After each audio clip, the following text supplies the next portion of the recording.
Urimi wa mboco cia soya ni undu thiete na mbere na kuhimbirio riu arimi magithie na mbere na kurio mareme soya makiria kuona bururi wa Kenya nduri rahota gukinyaniria muigana mukinyaneru wa mboco ici. Tuguraga soybean 3000 metric tons. Dr. Moses Mwangi ni murugamiriri wa ikiro kambuni-ini ya Equatorial Nuts agitaririo ri urimi wa soya makirio giteithiriria kumatha kigina kuri arimi. Ni high value crop.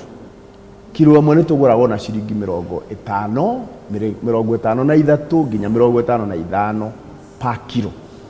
No guku Kenya andu aitu matikuritie soya muno. Rimwe tubocagwo ku import kuma Uganda kana Malawi. Kuona muigana wa kambuni iria irabatara soya uthiete na mbere na kuongerereka, Mwangi akauga makinya ni mariirwo kuhe arimi mbegu nginyaniru ni undu wa magetha maingi. Right now nituragiire na memorandum of understanding na Kenya Agricultural Research Organization. Nigetha mateithiririe arimi aitu a Kenya na mbeu njega. Mboco cia soya cie ngumo na gukura icigo itiganite nginyagia kuria gutakoragwo na mbura nene ya kimera. Handu-ini ha metha ya Onjoria Kameme TV ritwa riakwa ni Bataru wa Mwangi.